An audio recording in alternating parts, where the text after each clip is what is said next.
You're listening to the August episode of the Sponsorship Experts podcast with Paul Poole, founder of the Sponsorship Experts and director of Paul Poole Southeast Asia. In this episode, we'll be talking about the Olympics and Paralympics, the Royal Bangkok Sports Club, and the RBSC Polo Club. We'll also be talking about the Asia Sponsorship News ASN Brands in Football 2024 syndicated report. Okay, Paul, so here we are again for the August podcast. And I was looking at the newsletter.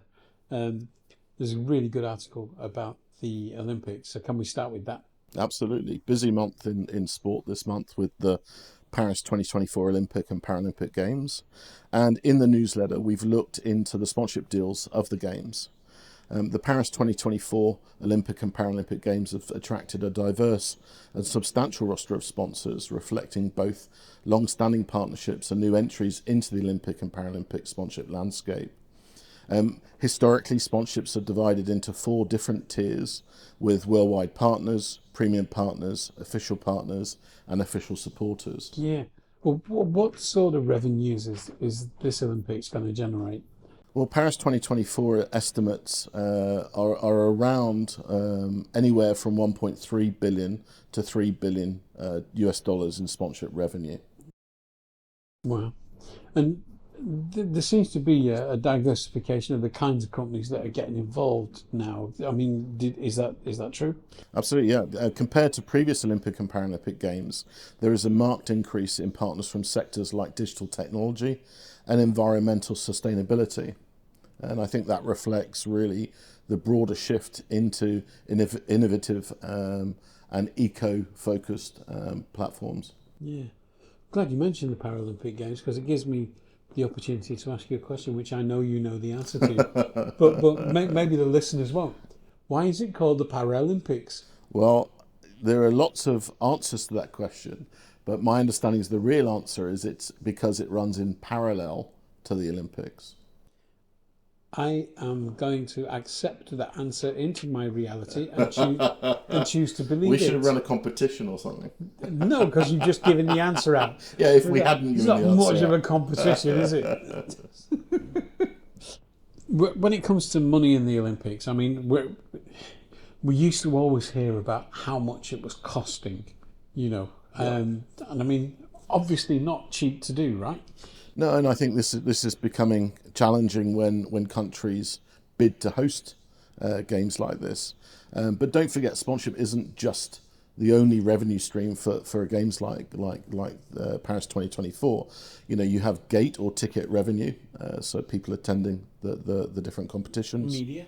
You have broadcasting rights, you're right, which is huge globally, and also merchandising rights. So those factors are usually equal splits of the pie. So that is usually the revenue streams for something like Paris 2024. But if you look at the cost, I mean, the cost is estimated at 8.2 billion to host Paris 2024. That'll leave a mark. Yep, and I mean, LA 2028, they've announced a budget of around 7 billion to cover the cost associated with the games. But many Olympics have gone well over budget. I mean, if you look back to Tokyo 2021, sadly, because of the postponement due to COVID-19, they went to 14 billion, about 128% over budget. But the most expensive games, or the most expensive Summer Olympics, should I say, was Rio 2016, which went up to $24 billion, which was 352% over budget. So, these games are not for the faint-hearted. But there's a bigger picture here where beyond the revenue for the games itself, there's also the economic impact that these games have, like through sports tourism for these host countries. You've got the soft power element as Absolutely. well, I guess. It's like, who are you in the world? Yeah, absolutely. Well, we're big enough to host an Olympics. Absolutely. That's who we are. Yeah. And you're seeing now, I mean, you're also seeing multi-cult countries coming together. So like multiple different locations, like FIFA World Cup taking place in 3 different locations or 3 different countries, for example. So that's also a trend emerging. How does that impact on sponsorship? I mean, I get it that the big international brands on that tier, you know, your Nikes and Coca-Colas and so on, you know, it doesn't really matter that it's spread over countries, but are there disadvantages or are there opportunities? I mean, I think there are opportunities, but I mean, most of the sponsors of the Olympic and Paralympic Games are sponsors of the IOC, the International Olympic Committee. So they're actually sponsoring the Olympic movement over so many years. So that they're involved in all of the different events that happen globally. So there are very few local or domestic brands that we would think of as local and domestic brands involved in that type of sponsorship. Fascinating. And a brilliant games by popular acclaim. I mean, everyone's... Absolutely. Yeah. China. Wow. I mean, they absolutely did the business. And Thailand. And Thailand, of course. Well, I was leading up to that. I was approaching it gently. Yeah. You see, I was going to like, There's no foreplay with me, look at that there, right? So and there's you, bang, straight in. There's no foreplay with me. How many medals did Thailand get? So Thailand ranked 44th in the Paris 2024 Olympic Games and third among ASEAN countries. So Thai athletes brought home a total of 6 medals, 1 gold for Taekwondo, 3 silver, 2 for weightlifting, 1 for badminton, and 2 bronze, 1 each in weightlifting and boxing. And there were 130 Thai athletes competing in the Olympic and Paralympic Games this year. So I think they did very well. Did you mention the volleyball there? No, volleyball. Oh. Thailand sadly didn't qualify for the volleyball. So next time. There's always LA 2028. You've got to be there. You've got to be there. If you'd like to get in touch with Paul Pool Southeast Asia Co Limited, you can email us on info@paulpool.co.th, or you can go to the website paulpool.co.th, or you can call us on +66 2622 0605 through to 7.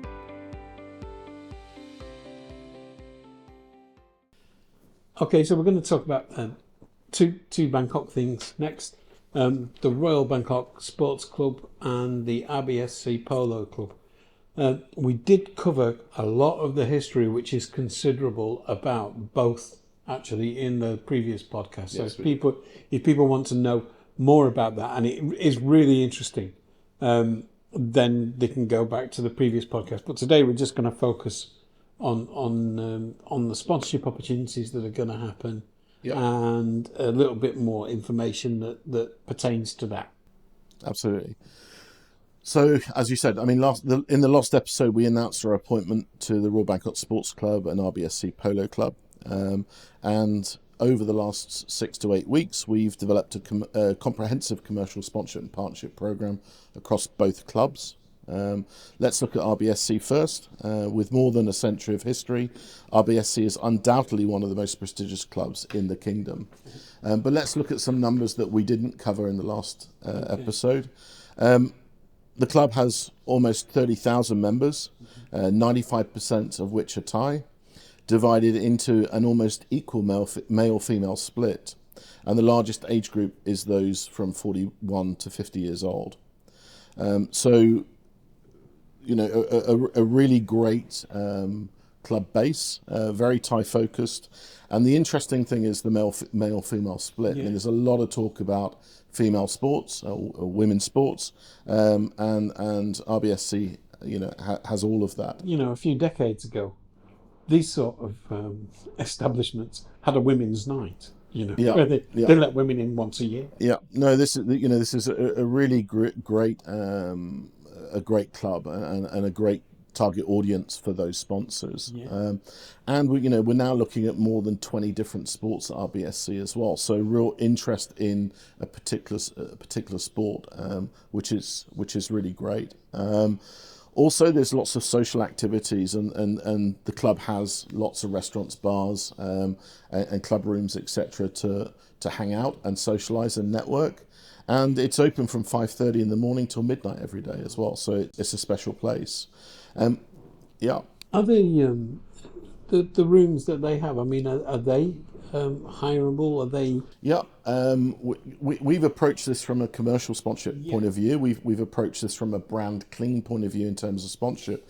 But there are MICE activities as well, so meetings, incentives, conventions and exhibitions, where RBSC has a number of halls, if you like, or a number of spaces within the club. For example, the Henry Dunant Hall, which can seat up to 500 guests. But there are also, smaller restaurants, cafes, bars, which are available, such as the 64-seat 1901 bar, located on the second floor of the Sports Pavilion, which was obviously named after the date that the club was formed. Wow. Yeah. So there's a kind of Raffles feel to it. Actually, it has a very colonial feel to the club, steeped in history with over 100 years. What a venue. Brilliant venue. Venue. Yeah. All right, so let's talk about the programs that you've worked up for them. What are the commercial opportunities available, the sponsorship opportunities? Okay, so we have a Tier 1 RBSC Premium Partner Package, and those are available to 6 premium partners. We have a Tier 2 RBSC Official Partner Program, which are available to 20 partners. And we have an official RBSC Essential Supplier Package in Tier 3, which are really the brands providing goods and services that the club require. And we've developed a wide range of rights, title and image rights, branding rights, promotional advertising and PR, editorial rights, hospitality and networking, experiential marketing and merchandising as usual. However, we've packaged all this up into something that we're calling the 1901 Club. So partners across Tier 1, 2 and 3 automatically become a founding member of the 1901 Club, named after the year the historic Royal Charter established the club. And that club will be available for sponsors and partners and club members to network, and there'll be a series of networking events. So the sponsors, partners can really get to know the members, and the members get to know the sponsors and partners. If you'd like to get in touch with Paul Pool Southeast Asia Co Limited, you can email us on info@paulpool.co.th, or you can go to the website paulpool.co.th, or you can call us on +66 2622 0605 through to 7. Okay, so from 1901 to 1978, the founding of the RBSC Polo Club, a newcomer on the club scene here. And as part of the same entity, then you've got programs for that as well. Yeah, well, we covered a lot of the history in the last episode, as I mentioned earlier. But you're right. I mean, RBSC Polo Club was established in 1978. And the club was developed as an extension to the Royal Bangkok Sports Club to meet the growing demand for membership and to offer additional amenities to its members. Let's look at the numbers again for RBSC Polo Club. The club has almost 4,000 members, 96% being Thai, and again a near even split between male and female. And again, the age group 41 to 50. So a very similar demographic to RBSC. And we've looked at a similar program for RBSC Polo Club, where again we have Tier 1 RBSC Polo Club Premium members, up to 6 of those.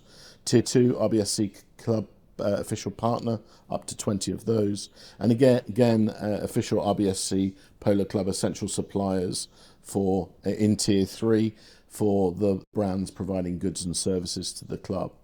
Exactly the same rights offering as RBSC, and we've designed the 1978 club for sponsors of RBSC Polo Club for the same reasons, so that members, sponsors and partners can network together and really leverage the relationships. Right. I think people are going to want to read more detail about that. So that's the newsletter. Both RBSC and RBSC Polo Club have newsletter stories in this issue, and attached to those newsletter stories are our sales PDFs, which go into real detail about rights inventories and the benefits of association. So jump on the website and read those. Great. Okay. Moving swiftly along, we're now going to talk about one of my favourite subjects, football. And it's only my favourite subject because my team win everything. But we won't talk about that now. What we are going to talk about is your report. Sure. Well, again, this is an Asia Sponsorship News Syndicator report, ASN Brands in Football Asia 2024.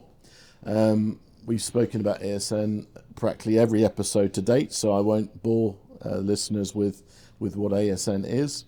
But the new report is out. It's available on ASN's website and our own Paul Pool Southeast Asia website for a fee, I think, of $750. So go and buy it. But just a brief overview of the report. Football sponsorship in Asia in 2023 at $1.4 billion accounted for just 2.4% of the global football sponsorship market of $58 billion. And much of that 1.4 billion was directed towards English and European football as opposed to the regional game.